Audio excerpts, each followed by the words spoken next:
पौराणिक कथाओं के अनुसार सावित्री मद्र देश में अश्वपति नाम के राजा की बेटी थी।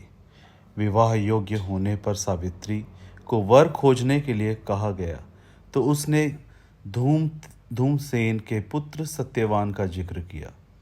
ये बात जब नारद जी को पता चली तो वे राजा अश्वपति से बोले कि सत्यवान अल्पायु है और 1 वर्ष बाद ही उसकी मृत्यु हो जाएगी। ये जानकर भी सावित्री विवाह के लिए अड़ी रही। सावित्री के सत्यवान से विवाह के पश्चात सावित्री सास ससुर और पति की सेवा में लगी रही। नारद जी ने मृत्यु का जो दिन बताया था उस दिन सावित्री भी सत्यवान के साथ वन में चली गई। वन में सत्यवान जैसे ही पेड़ पर चढ़ने लगा उसके सिर में असहनीय दर्द शुरू हो गया। वो सावित्री की गोद में अपना सिर रखकर लेट गया। कुछ देर बाद सावित्री ने देखा यमराज अनेक दूतों के साथ वहां पहुंचे और वे सत्यवान के अंगुप्रमाण जीव को लेकर दक्षिण दिशा की ओर चल दिए। सावित्री को अपने पीछे आते देख यमराज ने कहा, हे पतिप्रायणे, जहां तक मनुष्य साथ दे सकता है तुमने अपनी पति का साथ दे दिया, अब तुम लौट जाओ। सावित्री ने कहा, जहाँ तक मेरे पति जाएंगे वहाँ तक मुझे जाना चाहिए, ये मेरा पत्नी धर्म है। यमराज ने सावित्री की वाणी सुनकर वर मांगने को कहा।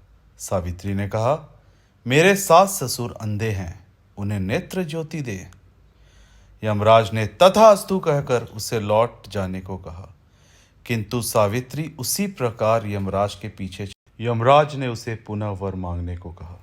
सावित्री ने वर मांगा, मेरे ससुर का खोया हुआ राज्य उन्हें वापस मिल जाए। यमराज ने तथास्तु कहकर उसे फिर से लौट जाने को कहा, परंतु सावित्री नहीं मानी। सावित्री की पति भक्ति व निष्ठा देखकर यमराज पिघल गए। उन्होंने एक और वर मांगने के लिए कहा। तब सावित्री ने वर मांगा, मैं सत्यवान के पुत्रों की मां बनना चाहती हूं। प्रभु, कृपा कर आप मुझे ये वरदान दे। सावित्री की पति भक्ति से प्रसन्न हो इस अंतिम वरदान को देते हुए यमराज ने सत्यवान को पाश से मुक्त कर दिया और अदृश्य हो गए। सावित्री अब उसी वट वृक्ष के पास आई। वट वृक्ष के नीचे पड़े सत्यवान के मृत शरीर में जीव का संचार हुआ और वह उठकर बैठ गया। सत्यवान के माता पिता की आंखें ठीक हो गई और उन्हें उनका खोया हुआ राज्य वापस मिल गया।